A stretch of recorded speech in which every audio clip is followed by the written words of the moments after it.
On June 28, 2017, IDW Publishing released the first of its 5-issue series of comic books based on the board game Clue. The comic is 30 pages, with 23 of those containing actual story material. The first 2 pages inside the cover are also Clue related, with the first being the credits page. The storyline was written by Paul Allor, who's done work with Guardians of the Galaxy. He's joined by Dungeons & Dragons artist Nelson Naniel. Next up you have the covers gallery, but we're going to take a closer look at the individual covers themselves. The regular cover is reminiscent of the board game, with a 3-dimensional overhead view of the traditional game board and the artist's representation of the suspects. A purist would note, however, that the game's backstory actually indicates that the body is found at the foot of the stairs. So we can see here that we're probably in for a good deal of artistic liberties in this comic.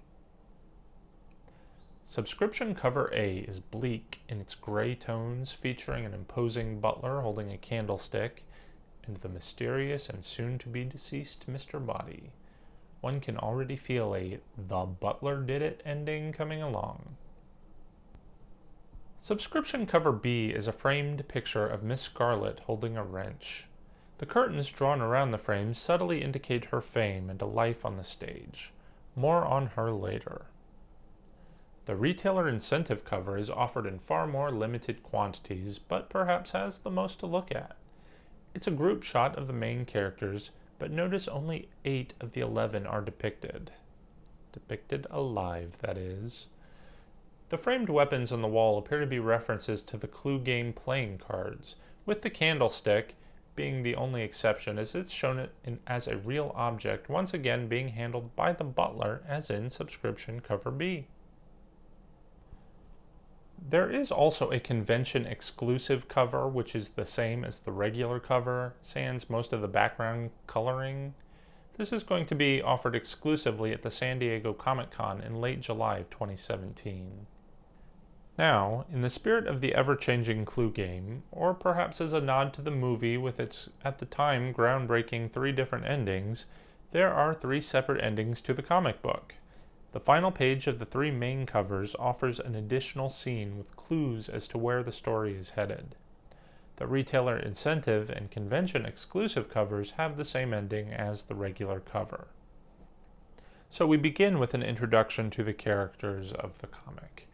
First up is Upton, the butler. Given that he's the narrator who frequently breaks the fourth wall to talk directly to the reader, we're probably not supposed to consider him a suspect, but you'd be wise not to rule him out. If anybody looked the most like a killer, it's probably him. Plus, what is up with his name? Upton doesn't sound like it should fit the colored name scheme. Clearly, it's a pseudonym. What is he hiding? Miss Scarlet, with the British spelling of 2 T's, is a design miss. What was the artist thinking? Online consensus is that she is a dead ringer for Jem from Jem and the Holograms, which is confirmed in one of the later drawings that we're going to take a look at. In the comic, she's a whiny Australian singer. Thankfully, it can only get better from here. But not much with Mr. Green. In the game, he's commonly depicted as a businessman or clergyman. Here, he doesn't stray too far from that path as a hedge fund manager turned pharmaceutical bro in an obvious nod to the infamous Martin Shkreli. Dr. Orchid is a recent addition to the Clue canon. She replaced Mrs. White in the current version of the board game. Here, however, she is merely a thankful addition, playing the part of a toxicologist. Detective Ochre arrives on the scene to investigate the unfolding crimes. In the board game variants, law enforcement is represented by Sergeant Gray or Inspector Brown. Detective Ochre is a new character. Professor Plum is described as the smartest and the dumbest man in the room. He's an academic who studies polymath. He serves to add a forced element of stupidity to the story. Detective Amarillo seems to be the tough-acting one of the 2 detectives. Is anybody really surprised that they made her the lesbian of the group? Colonel Mustard is a Buddhist war hero that knows how to kill everyone in the room. Enough said, he'll probably be the one ending up saving the day. If Body Mansion were Downton Abbey, Mrs. Peacock would be the Dowager Countess with her snide remarks. She does retain her usual depiction as a Black Widow, as she appears in most of the other Clue variations. And why Body Mansion can no longer have a maid is a mystery. Mrs. White is now a powerful senator. She did, however, found the nation's largest cleaning company. And finally, we have a Body, no more Mr. His time on this earth is limited to a couple of pages. Never has a version of Clue depicted the mansion as one would expect given the layout of the game. We'll allow this comic some leeway as it's not adhering strictly to the game world, but nonetheless, this mansion, described as the most famous in all of New England, is enormous. It appears to rise well above the size of even the Biltmore estate, and looks more like a hotel. The narrator Butler conveniently breaks the fourth wall and tells us that the suspects wouldn't dare refuse an invitation to the house, as if that's enough explanation. He further muddles the situation, letting us know that the characters don't know they're in a comic book, though he clearly does know this fact, which lets us know that this story is going to be unconventional and will probably rely on cheap narrative tricks instead of being a well-crafted mystery. More narrative foreshadowing brings up a concern about the only bridge leading to the mansion potentially getting washed out by the rising river. Was this intentionally cliché? The first room we encounter is the enormous hall. The suspects have all arrived and are already forming groups. Some of them are just meeting. Some, like Orchid and Plum, clearly know each other, though they're pretending not to. Cut to dinner. Senator White brings up what we're all wondering. Why is this odd group of people gathered here? Body, of course, doesn't answer this directly. Senator White rudely insults Mrs. Peacock's husband, which seems unlikely given her position, and indicates that she knows Colonel Mustard as well.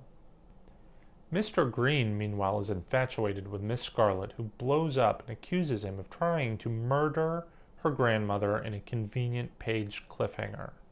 Of course, on the next page, they flesh out Mr. Green and reveal that he's made a fortune by raising the prices of life-saving medications that Miss Scarlet's grandmother needed. So we see that Scarlet clearly has a temper, but then Mr. Green puts a knife to her neck and tries to get philosophical about whose life is worth more. Is this supposed to show him as being a little bit edgy, perhaps a little bit dangerous?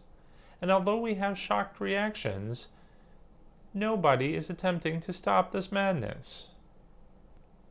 So the banal conversation continues until dessert arrives and Professor Plum has a chance to reveal he is stupid, and the narrator conveniently moves us past dinner and dessert until, bang. Mr. Body is murdered, and it's sooner than Upton thought would happen, so clearly a mystery is afoot. I'm not going to get into the plot specifics from here on out, but there will be spoilers. I did want to point out some of the things that I like and some of the things that really bother me, such as the character interactions following Mr. Body's death that don't seem to ring true at all, and in some cases they're just plain baffling.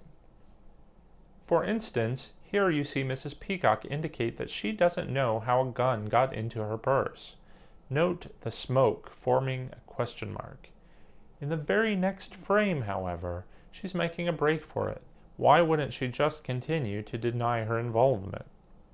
Mr. Green is still so full of himself and his philosophical outlook on life that he's completely unconcerned that there's a murderer about.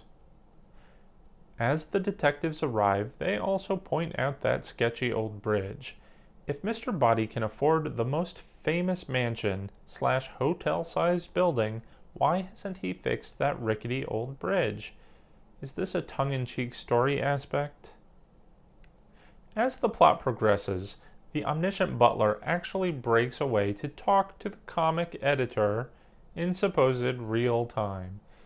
This is sort of clever, but is it at the expense of the story? Note the gem paperweight. These sort of inside references are a shame.